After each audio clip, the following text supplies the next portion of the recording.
Kabo is on a mission to help dogs live healthier, happier, and longer lives. We have the co-founder and CEO, Vino Jeyapalan, with us today. Thanks a lot for joining us, Vino. Yeah, thanks for having me. I'm excited to chat with you a bit more. Awesome. So before we deep dive into things, could you tell us briefly what exactly are you building at Cabo? Yeah. So at Kabo, as you said, we're on this mission to help dogs live a happier and healthier life, and really, as a brand, our job is to help pet parents make the experience of raising their pet a lot easier. And we start by making mealtime healthy and enjoyable again for dogs. Okay, awesome. And I was reading about you, so you guys did a lot of research around pet parents and pets before starting Cabo. So could you share us some of the insights that came out of that research and that helped you identify the key problem and in turn start Cabo? Yeah, definitely. I think with all founders, some of that research is primary or comes from self experience. And Mhm. for my co-founders and I, we had this experience of being dog parents ourselves. We never thought we'd Okay. enter into this world. I never thought I'd be Yeah. making dog food and selling it on the internet.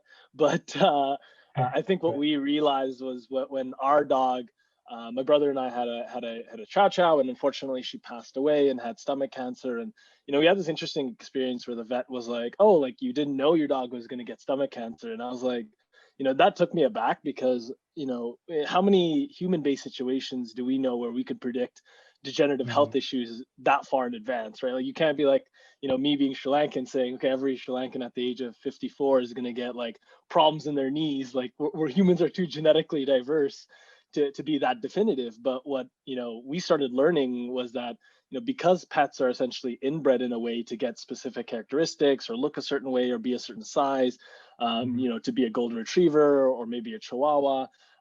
What that not only allows us to understand what their physical characteristics might be or to determine those things with great proximity. The other thing that's really interesting is there's all this research out there that's compounded over 30 years that really shows you how we can predict almost every degenerative health issue almost down to a specific life stage. So Mhm. one thing that I thought was interesting was like, yes, chow chows at the age of 7 or 8 are very highly likely to contract stomach cancer. Golden retrievers or dogs with deep and narrow chests are most likely to get things like arthritis, which lead to hip dysplasia, which is a $9,000 vet bill. And what we started learning on our end when we started doing more and more of this research was that, why don't more people know this, and why did we not be more attentive when we first got our dog? And the reality is we just realized that there's this innate behavior in pet parents in general. To yes, we want to humanize our pets and treat them as our family members, but because they don't talk back to us like human babies who eventually learn how to speak, it's hard for us to know that our dog went from being an adult dog to a senior dog.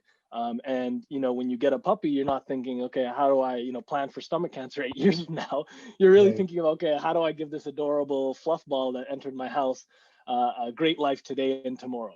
And that's what we really kind of stumbled upon in the research is that a lot of the interesting things that we face as issues around pets are actually very, very Mhm. predictable. And then two, as pet parents, like we do want to take care of our pets and we do want to give them the best life, but to a certain degree, and we need to make preventative care a little bit easier. So those two instincts really kind of or those two insights, sorry, really drove our instincts towards starting to learn a bit more as like, okay, what are the biggest issues? And when we looked at the biggest issues that pet parents face, in a study that was done amongst Canadian veterinarians, they said the number one suggestions, regardless of a dog or a cat, is really feeding guidelines and weight control. And surprisingly, just like humans, one of the biggest health issues is obesity and Right. overeating. It's exactly the same issue in our pets. So we find Yeah. over 60% of pets in North America are struggling with overfeeding and obesity. Mhm. So that's where we realized and said, with Cabo, we have an opportunity here to help make the process of raising your pet a little bit easier, but we needed to start somewhere that was a daily ritual. And for Mhm. us, when we looked at it, a daily ritual with dogs is really, you're feeding them 2 times a day, or maybe even 3 times a day. You're walking them a couple times a day, and you're picking up their poop a couple times a day. And we really wanted to be in the food business and not as much in the poop business, maybe poop producing Right. business. But Yeah. when we looked at that, that gave us an opportunity to kind of look at the insights and research that we saw and say, can we use food to help provide a healthier life? Yes. And can we use food to build trust amongst the dog parents? Yes. And then that really opens the door for our brand to start innovating and providing more services and experiences that makes the experience of raising your dog a lot easier over time. Okay. Awesome. I mean, thanks for sharing that. I mean, I could actually visualize all of this happening in your, earlier stages of Kabo, and you guys coming up with that. So perfect. Thanks for sharing that. Just to understand this better, so how does this work operationally for, consumers who come to your platform and are pet parents and are interested in your product? So how would it work? Yeah, so when consumers hear about Cabo, we're completely online, which means that we're direct to dog, as we like to call it. Okay. It's a play on direct to consumer world. Yeah. But customers come onto Cabo.co. They get to learn a little bit more about the brand, what we offer, all these interesting components that really show who we are. Hmm. As you could see behind me, Yeah. we try and really advocate for what our entire process is. It's not only the Yeah. food, but as well as the experience that we're catering to them. So when customers actually come to Cabo.co, they're actually entering in information about their pet at first. So unlike an Amazon or Chewy experience, we're not telling them, hey, go search like what's the best food for your dog. People have been doing that since the 90s. It's time to change, and instead they give us information about their pet. So they tell us everything from breed, age, all the way down to how active they are. And then our algorithm's able to calculate the amount of calories that dog should be having using all Hmm. those variables. And then Okay. using that information, we're Hmm. actually able to do one of the biggest things, which is kind of combat overfeeding, right? By giving them perfectly portioned packages on an ongoing basis. And the consumer, when they get this information, they're now able to select between different types of recipes. At the same time, they can choose different types of blends between the recipes, and at the same time choosing a frequency volume that makes sense for them. So if they live in a city core center, maybe they're getting their food shipped every 2 weeks. If they're out in suburbia, maybe they're getting their food shipped every month or every 2 months. Hmm. And by making that experience easy, we really take away this type of inundated world where consumers have to go online, search through Right. thousands of brands or thousands of variations, and instead we take that work out, right? You tell us the information, we present you, here are all the diets that are acceptable for your dog, and you can choose not only what are acceptable for you, but as well as your dog. And as they kind of continue their subscription, they have the option between pausing it, skipping a delivery, for instance, but just like we do in a typical human meal kit space, or Right. human Yeah. ready to eat meal space. But the interesting aspect is we found our subscribers and consumers have really been changing between diets. So sometimes they'll be feeding their dog, let's say, a dry food, and then adding in a freshly cooked food as they kind of go along. And one thing that we offer to a lot of our subscribers that we don't advertise a lot is some of the interesting product development that we do. So because we Hmm. have a lot of the pet data, we're able to do recommendations and build products, food products that help either make the pet raising experience a lot more fun, or help them with some functional aspects such as improving their inflammation, or looking at a degenerative health issue that really affects them. So one example that kind of comes to mind is last July, it was National Ice Cream Day, and as a fun activity, our scientists formulated an ice cream for dogs, and the goal was to make it low Oh, nice. calorie. So Yeah. as you can see here, we've Yeah. kind of accomplished that goal. It's not a dietary requirement for dogs to have ice cream, I'll tell you that, or Yeah. humans. Yeah. If anyone's telling you that they're a little, has a little bit of a sweet tooth, but Hmm. from formulating this diet, we're then able to take our list of Cabo subscribers and say, which one of them are overweight, and let's take them out of the recommendation list, because our goal is to help dogs live a healthier life. We don't want to Right. just be recommending them ice cream, Yeah. even though their goal is to maintain a healthier weight. Then we then look at, where can we ship this product to, and which customers are eligible, and they get this offer, and they get it at a very reasonable and low price because they're an existing Mhm. subscriber. And Mhm. as a matter of fact, we're able to now deliver them this very unique experience that's only catered towards the Kabo community. So Okay. really, that end-to-end experience for a Kabo Right. customer varies individually by person, but that's really the entire flow of the experience, from the online side to even how we continually provide value, months out after they get their reoccurring boxes of food that they use for their day-to-day basis. Awesome. I mean, that's amazing. First of all, thanks for that demo that was going behind you. So that was really insightful. And secondly, yeah, I mean, convenience, obviously it it plays an important role when it comes to human food. So why not for pet food? And what do your does your website have those recommendations coming up that your dog might also like this? Is that the Yeah, plan? Yeah, so as we kind of go forward, what we Yeah. realize is that, most of our customers are reoccurring customers, right? Because it's not Uh-huh. like you just buy dog food and you're done for one day or 1 month. Right. You're doing it every day. So because we're part of that daily ritual and we're shipping them a box every month, and we have information about their dog, we always think, how can we make that experience better? How do we keep reminding them that we're here to raise your dog with you?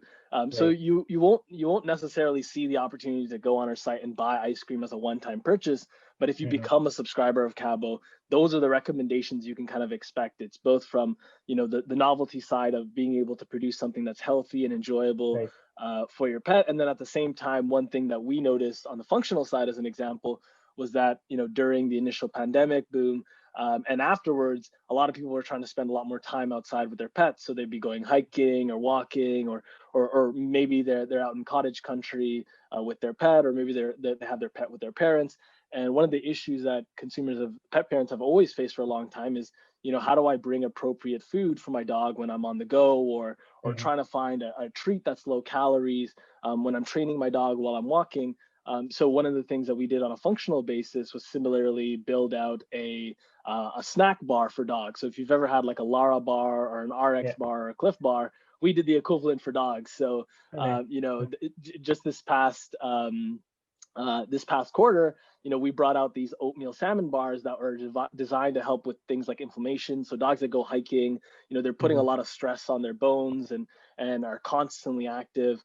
And then the other side, the funny aspect of just having our consumers is we can do surveys and learn from them. And one of the biggest issues that came up was picking up their dog's poop.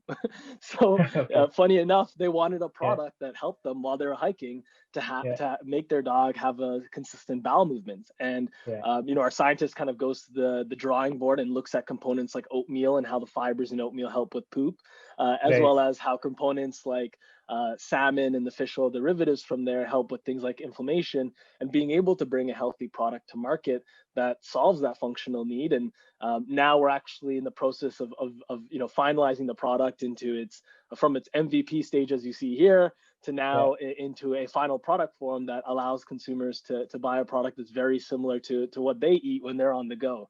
So, Right.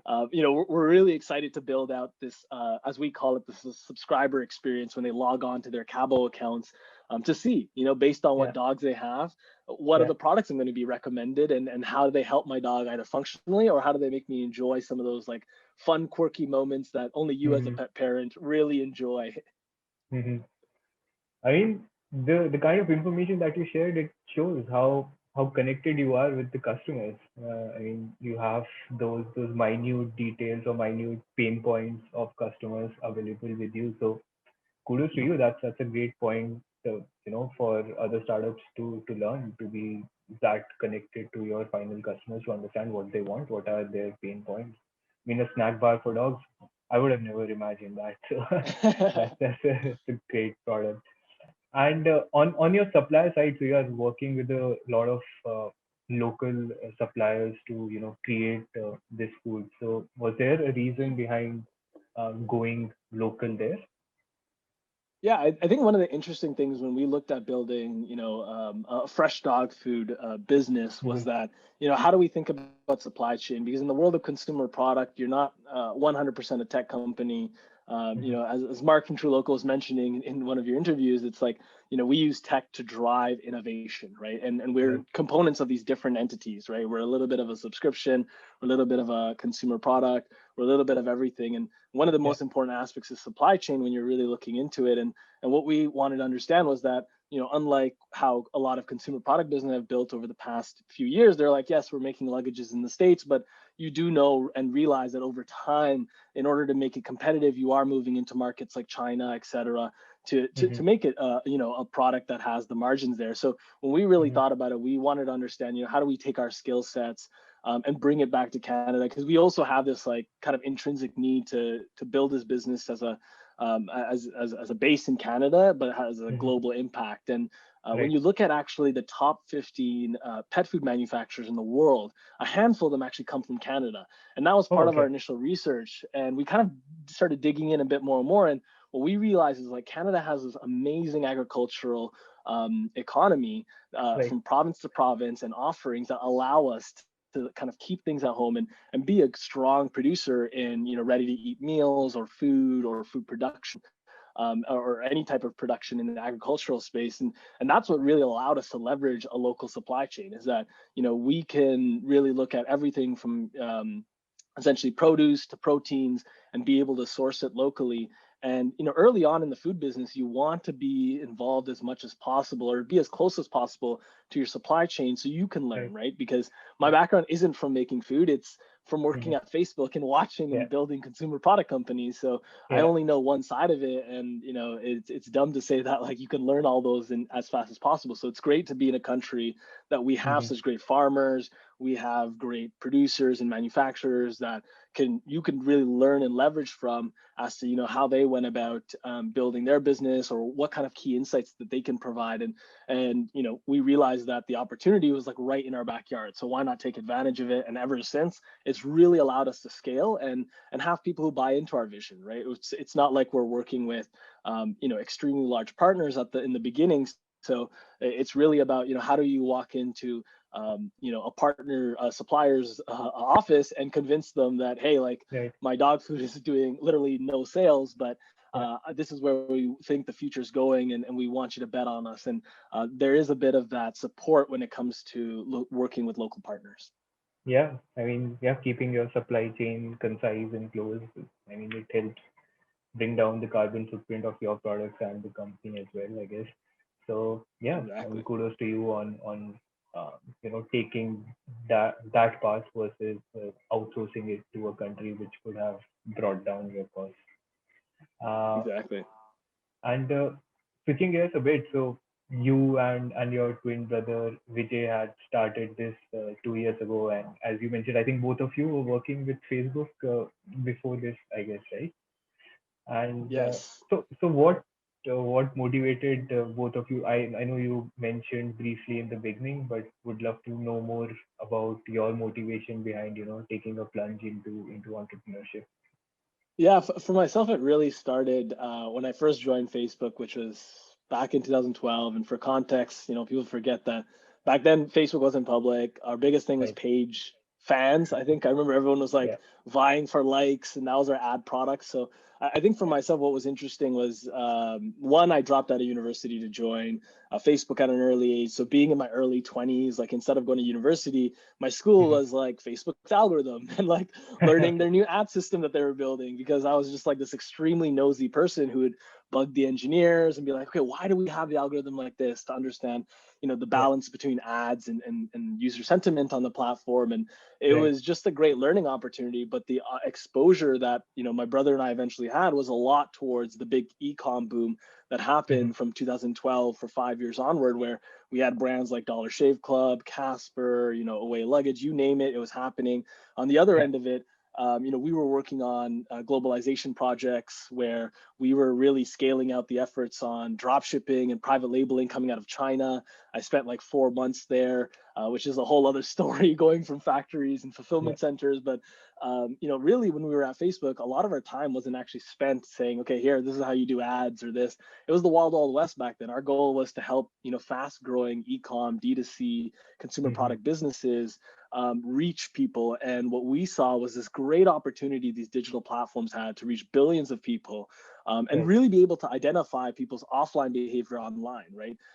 One thing that I always found interesting was that pet parents were so identifiable on the internet. Whether they're looking for a vet, they go to Google. Whether they're just sharing something about their pet, they're posting it on Facebook or TikTok. And it's not like there's a product manager sitting at Facebook being like, how do we get dog people to post more pictures, Yeah. right? Like, Yeah. it's innate, right? And I think that's Right. what we started learning and seeing a lot more. Okay. And that's where we fell in love with consumer product and said, we want to spend the next 10 years of our life building a consumer product, because we see how it can make impact towards millions of people.